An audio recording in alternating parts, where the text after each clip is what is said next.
मुलायम सिंह यादव अक्सर कहते थे, सुनील जी भी इस बात के गवाह होंगे कि महिलाओं को ज्यादा से ज्यादा पार्टी में भागीदारी दी जाए। मैं आपके संगठन का एक आंकड़ा निकाल के लाया था कि प्रदेश कार्यकारिणी की अगर बात की जाए तो 11 महिलाओं को, महिला मोर्चा की बात मैं छोड़ दूंगा, वो बीजेपी की भी महिला मोर्चा, उसमें महिला पदाधिकारी होंगी, लेकिन प्रदेश कार्यकारिणी की बात की जाए तो करीब 1 दर्जन लोगों की ही भागीदारी है। भाई कैसे आप बात कर रहे हैं कि हम महिलाओं को न्याय देने जा रहे हैं?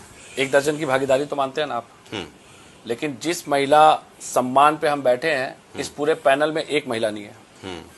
और सबसे बड़ी बात है, महिलाओं की दिशा और दशा को आज भी पुरुष प्रधान मानसिकता से ही हम तय करने बैठे हैं। क्योंकि मैं उम्मीद कर रहा था कि आज अगर महिलाओं की बात है और महिलाओं से जुड़ी चर्चा है, महिलाओं के सम्मान से जुड़ी चर्चा है, महिला वंदन से जुड़ी चर्चा है, तो इस पैनल में मुझे लगता है कि आज महिलाओं का होना जरूरी था।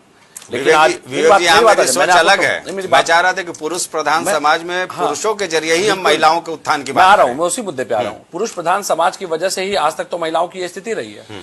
और जिस महिला सम्मान की, महिला वंदन की, महिला नीति की हम बात कर रहे हैं, मैं तो मंच से बड़ी जिम्मेदारी से कह रहा हूं कि आज मुझे भी देख के आश्चर्य हो रहा है कि हम पुरुष ही बैठ करके उस पर चर्चा कर रहे हैं। महिलाओं की स्थिति पे चर्चा मुझे लगता है सबसे बेहतर महिलाओं को करना चाहिए। लेकिन अगर हम महिलाओं की स्थिति पे बैठ के आज ये चर्चा कर रहे हैं तो कौन सी नई बात है? हम ही तो चर्चा करते हैं, आज तक हम ही तो चर्चा करते हैं। इसी वजह से तो शायद उनकी दुर्गति है और इसी वजह से शायद वो आज स्थिति में है। ये मेरा व्यक्तिगत मत है। क्योंकि अब आपका सम्मानित पैनल है, मैं उस पर कोई आलोचना और कमेंट कटाक्ष नहीं करूंगा। मैं डिफर कर रहा हूं आपके विचार से। मैं ये मानता हूं कि अगर मैं अपनी पत्नी को सम्मान दूंगा तो संभवतः समाज में अगर ये धारणा बन जाए तो स्वतः महिला का कल्याण हो जाए। अब ये तो आप सवाल देखिए ऐसे चुनावी, अब आप तो ये सवाल पत्नी के सम्मान को लेकर मैं ये कह रहा हूँ कि मुलायम सिंह यादव लाख बार कहते रहे कि महिलाओं को आगे लाया जाए। नहीं, बिल्कुल। उस पर आप आगे कितना बढ़ेंगे? क्या इस बार जो प्रत्याशी आएंगे उसमें हम 33% कर सकते हैं? अभी तक तो जो आया है 6 या 7 है ना? नहीं, बिल्कुल सही बात है, मेरे ख्याल से बिल्कुल सही बात है। मैं तो आज कहूंगा कि अभी जो आपने पहला वक्तव्य दिया पत्नी को सम्मान देने की बात, तो मैं किसी का, देखिए आज क्योंकि आज बहुत संवेदनशील मुद्दा है, मैं किसी की आलोचना कटाक्ष नहीं करूंगा, लेकिन ये बात सत्य है कि पत्नी को सम्मान देना बहुत जरूरी है। हमारे इस देश की पुरातन संस्था, सनातन व्यवस्था जो रही है, उसके अनुसार पत्नी अगर सम्मान नहीं मिल रहा है, पत्नी को सम्मान नहीं दिया जा रहा है, तो मुझे लगता है कि न स्वर्ग आप देख सकते हैं, ना आप इस सुख को भोग सकते हैं, और न इस मानव जीवन में आपका होना, मेरी बात है, मानव जीवन में ना आपका होना यथार्थ सिद्ध करता है।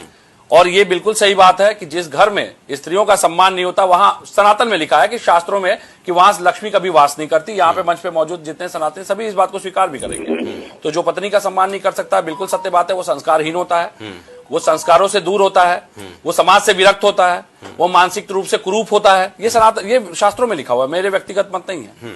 तो पत्नियों को सम्मान तो बिल्कुल मिलना चाहिए।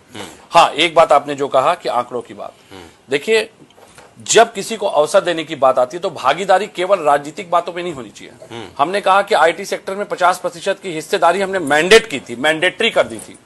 इस व्यवस्था को तो पूरे देश में लागू होना चाहिए। जिस महिला आरक्षण बिल की बात हो रही थी, क्या वो लागू हो गया? मैं तो ये पूछ रहा हूं। और ये जिम्मेदारी केवल भाजपा की नहीं है, ये सारे राजनीतिक दलों की जिम्मेदारी है कि जो समाजवादी पार्टी की ओर से कई बार उसमें वो हुआ। मैं वही कर रहा हूँ, नहीं मैं उस पर ही आ रहा हूँ, क्योंकि उस समय समीकरण दूसरे थे।